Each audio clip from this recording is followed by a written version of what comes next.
જૂનાગઢમાં ભવનાથ, તળેટી અને ઉપરકોટ જેવા ઐતિહાસિક સ્થળોને જોડતો મુખ્ય માર્ગ છેલ્લા 1 વર્ષથી બિસ્માર હાલતમાં છે। ભૂગર્ભ ગટરની કામગીરી માટે ખોદાયેલો આ રસ્તો હજી સુધી ન બનતા સ્થાનિકો અને પ્રવાસીઓ ભારે હાલાકી ભોગવી રહ્યા છે। જોઈએ આ ખાસ અહેવાલ।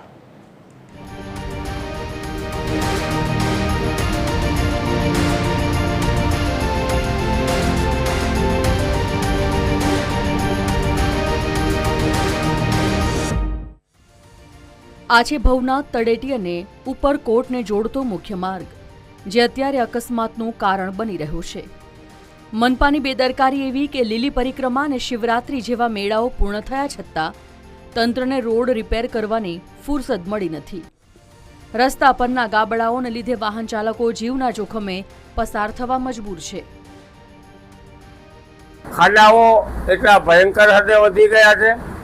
મેં કમિશનરશ્રીને પણ એમના વોટ્સઅપ મેસેજ કરીને કીધું કે તમે જૂનાગઢના વિસ્તારને પણ આવરી લો, તો એમના તરફથી ધ્યાન આપવામાં આવ્યું કે ખબર નથી, પરંતુ કાગળ ઉપર જે ચિત્રો દેખાય છે અથવા તો દેખાડવામાં આવે છે સાચા નથી।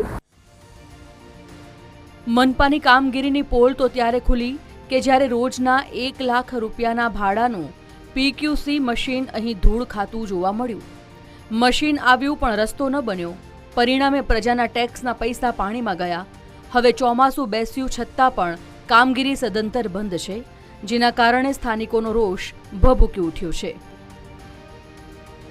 કે મશીનથી જૂનાગઢના રોડ બનશે, એનું ભાડું દરરોજનું 1 લાખ રૂપિયો છે અને 6 મહિના પછી સત્તાધારી પક્ષે એમ કીધું કે ભાઈ મશીનથી જૂનાગઢના કોઈ રોડ નહીં બને, તો 6 મહિના લગન આ મશીનનું ભાડું આપ્યું, એ જનતાના પૈસાની બરબાદી કરી।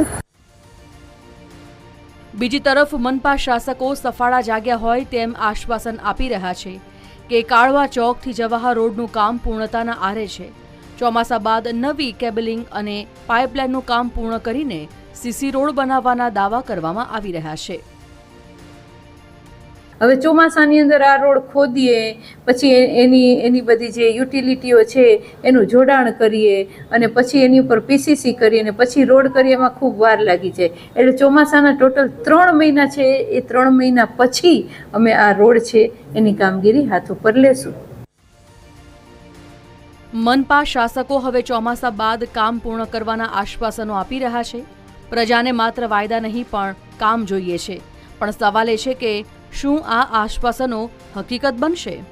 પરેશ બુદ્ધભટ્ટી, TV 13 ગુજરાતી, જૂનાગઢ।